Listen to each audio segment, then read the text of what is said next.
Right, we're running a bit over time, but I see at least 2 people would like to ask a question, so I'd like to let both of you start over here. Thank you very much.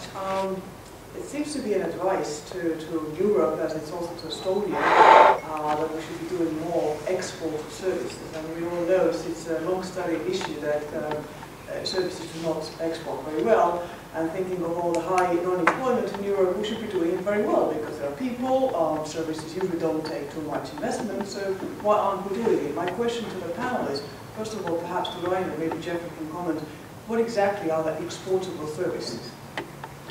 I think before we get an answer, I'd like to take the other question also.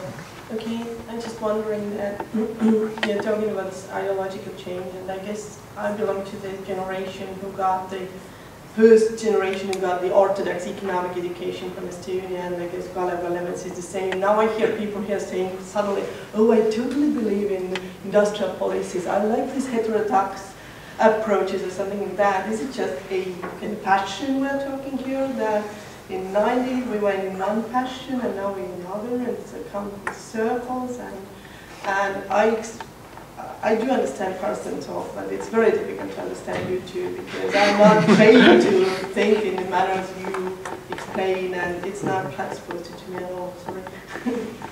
So, comment? Should we begin with the first question? That's the problem with our economics education, isn't it?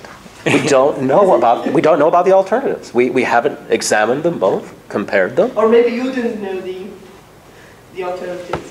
Well, I think I do. And I mean, I'm at SSE Riga, and I'm surrounded by it. Okay. But the problem is that most people have not had a sufficiently expansive education. Oh, I tried political science. Yeah, no, but I mean, even within the discipline, I think it's a problem with the discipline of economics, is that it has become quite orthodox. And we don't expose ourselves to different models. Yeah. Well, yeah, I don't know. I mean, I know probably 2 or 3 people in Estonia who actually talk about industrial policy, so you're safe there. In that sense, you don't have to be worried, you don't have to hide. But, no, I don't know. I mean, you know, it's always, understanding is a two-way street. I mean, you have to think whether you bring as much into the discussion as you want the others to bring, on a personal note. About services. Well, there are many. I mean, you can start from business services. You can export all kinds of business services if you want, or if you are, well, let's say, integrated enough. And you can export town wealth and all these kind of services. Obviously, you can export them if people come here and consumer services. But it's much more difficult than tourism, let's say, or any of these kind of things. But I know where you come from. I mean, you come from the industry and all these sides. In principle, I agree with you. But as I said, I mean, many of these ships have sailed. Even if you think that, and agree on that industrial exports are or production companies are the ones you have to support and to. I mean, but as I said, many of these ships have already sailed. So even if you want to get them back, you're not going to get them back anytime soon, or if at all. And IT services, all this. I mean, you can, all this you can export. There's no problem. I don't know anything about the Estonian economy, so I'm sorry. There are no logics why not to manufacture close to home or close to the customer, etc., etc. Sure. About IT, well, India is pretty big, and they know how to program that sort of stuff. And the same thing in Romania. So again, what are the potential for small countries, for example, to compete with those regions? And how do we get all those consumers to come to Estonia to consume services over here? On a theoretical plane, the problem that I've always seen with IT, not that one should not engage it, is that it's very easy to replicate.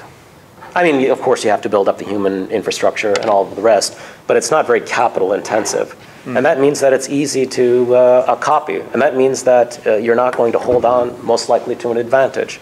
So it's attractive for the reasons of relatively low cost in terms of entry, but by the same token, that's what also makes it quite easy for others to undertake, and then you lose your monopoly position, and that's where profits are in monopoly positions, and then it's gone.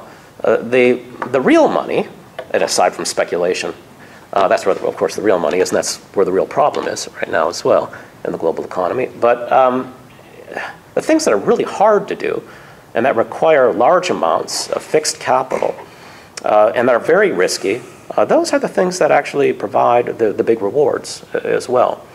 So why doesn't everyone do them? Well, precisely for that reason. It's expensive and it's hard, and the risk of failure is great. I think it doesn't make sense anymore to think about the economy as sort of three sectors, agriculture, services. This is not how it sort of works anyway. I mean, since a long time, and in many of these what we call business knowledge intensive business services, I mean, it's not difficult to export them if you have them. But if you don't have them, of course it's difficult to export. But this is a rhetorical question. If you don't have them, you cannot export them.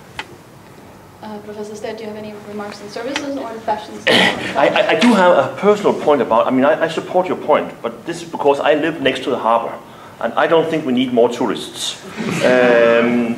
It's not. But I don't think the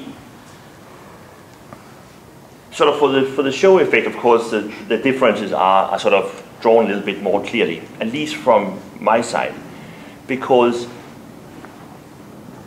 it's a consensus view that industrial policies can be a good thing, and this is part of every sort of.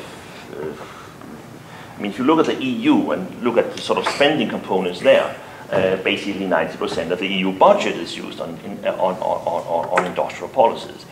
So if you look at this little beautiful country here, the structural funds, you go in a swimming pool and it turns out that it's structural policy. The social funds are also effectively used as industrial policy tools. This Arengu fund, they dole out lots of money and ideas perhaps. Enterprise Estonia. And many years ago, I asked the Enterprise Estonia guy, how much good have you done for Estonia? And then he sort of didn't understand the question. Then he said, I've spent 400 million crowns. So we have the research grants, we have the whole green economy subsidies to all kinds. If you can spell green in Estonian, then you can get a grant. So even in the most sort of neoliberal Friedman's paradise, which Estonia might be, a very, very big chunk of the budget is industrial policies. So for me, and I don't lose sleep about that. I sleep well. So for me, it's sort of. So then we can discuss on the margin, should there be a little bit more? Should there be somebody standing at the harbor directing the goods out of the country or into the country or something like that? But it's sort of on the margin. And I don't hope you're sort of proposing something very much more, because this we know could be very difficult. So there could be sort of a little bit disagreement on the margin. Do we have a little bit too much? Do we have a little bit too little? I have the Rigskontroll, the State Audit Office has some concerns about these institutions doling out money, namely, do they actually produce? Do we get anything for the money? So we can sort of discuss that, but I think it's not sort of fundamentally a model. I don't know, maybe you could ask Jeffrey. But for me, it's not sort of fundamentally a question, it's sort of more on the margin. Yes, since we don't have much time, but I'd still like to, all three of you have a chance to make some short closing remarks if you'd like to. No, that was a nice closing point, Karsten. Very harmonious closing point. Yes. All right, thank you to our three members of the panel. Thank you to all the participants here, and thank you to the Technology Governance Student Society and the Public Administration Department for organizing it.